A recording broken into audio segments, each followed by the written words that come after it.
Et voici donc 14 décembre 2022, 14e fenêtre du calendrier de l'Avent de Macadam Kilter, 14e chocolat littéraire écrit par Julie Jenner qui s'intitule La disparition. Il avait disparu et il lui restait peu de temps pour le retrouver. La commandante, pourtant expérimentée, restait prostrée. Habituellement, même les enquêtes complexes ne lui résistaient pas. Depuis son réveil, elle était dessus et en redoutait l'issue. Jolita passait Noël en famille pour la première fois depuis 3 ans. Et voilà que cette affaire qui impactait ses proches venait lui prendre la tête. Assise dans le fauteuil de son père, elle fixait à travers la fenêtre les arbres fruitiers qu'elle aimait tant dévaliser. Elle aurait vraiment préféré y réfléchir dans son bureau de la police judiciaire. Son père avait dit l'avoir aperçu. Mais comment son père pouvait-il ne plus savoir où ? Il prétendait l'avoir vue pendue. Il ne pouvait pas l'avoir vue pendue sans se rappeler où il l'avait vue ou sans être choqué. Avait-il rêvé ? Il restait néanmoins le seul témoin. Elle n'avait que de beaux souvenirs avec lui. Sans lui, Noël ne serait pas pareil. Même son grand-père l'avait bien connu, il faisait partie de la famille. Mais il avait effectivement son âge. Mais pendu, elle n'osait pas l'imaginer. C'était impossible. Ce serait d'une violence extrême. Lui qui était si doux et résistant ne pouvait pas les quitter maintenant, juste à Noël. Pas comme ça. Jolita regrettait alors de ne pas avoir considéré les fêtes de fin d'année comme prioritaires sur son travail, aussi passionnant soit-il. Elle ne l'avait pas vu ces dernières années car il ne sortait qu'à Noël. Le reste du temps, il se sentait inutile. Elle ne concevait pas leur veillée sans lui. Son père venait toujours avec lui depuis que son père lui-même ne le pouvait plus. La dinde n'aurait pas la même saveur sans lui. Si au moins elle savait où le trouver. Elle avait même interrogé les voisins et fouillé des endroits improbables. Le témoignage de son père l'effrayait et lui paraissait improbable à la fois. Il allait réapparaître, venu de nulle part. Elle l'espérait mais n'y croyait plus. Une larme s'invita au coin de son œil. Elle la repoussa d'un revers de main. Elle qui était si forte de coutume ne parvenait plus à cacher cette émotion qui l'envahissait. Elle se recroquevilla, les bras autour de ses genoux. Sa mère allait servir la dinde.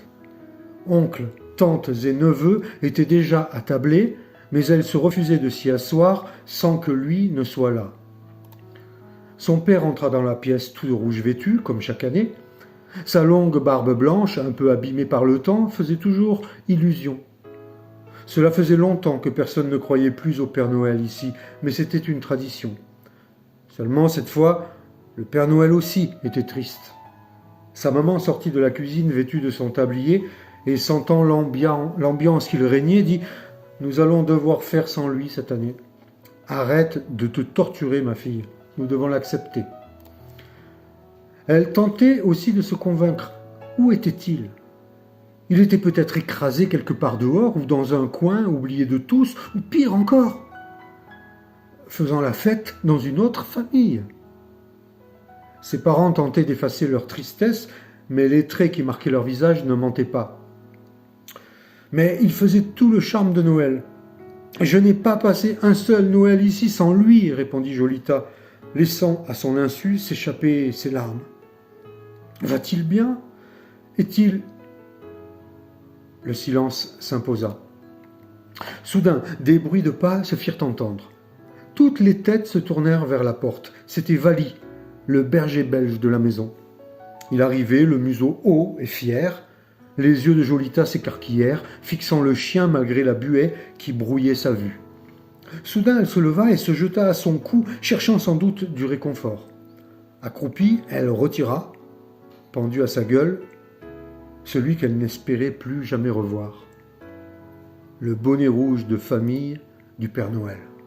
Elle l'essuya, redonna forme au pompon blanc, puis l'ajusta sur la tête de son père. « Voilà, tout est parfait maintenant. Il ne manque plus que la dinde. » Le bonnet avait son premier accroc, mais il était là.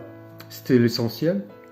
La tablée éclata de rire quand son père fit sa tête de vieil homme pour incarner au mieux le personnage. La volaille encore crépitante fit son entrée, emplissant la pièce de ses effluves. L'enquête était résolue, et juste à temps. C'était l'histoire de Julie Jenner. Julie Jenner, c'est dans le sud-est de la France que Julie trouve son inspiration. Informaticienne de formation, l'écriture est entrée il y a 2 ans dans sa vie, comme par magie. Aujourd'hui, faire naître des histoires est devenu une passion. Entre récits de vie et policiers fantastiques, Julie écrit ce qui lui vient, acceptant la diversité des genres. N'hésitez pas à découvrir ses 3 romans sur son site internet juliejenner.com. Si vous avez aimé l'histoire, si vous aimez le calendrier de l'Avent de Macadam Kilter, abonnez-vous au compte de Macadam Kilter, abonnez-vous au compte de Julie Jenner, likez, commentez, partagez, enregistrez, ajoutez, etc., etc. Et je vous dis à demain.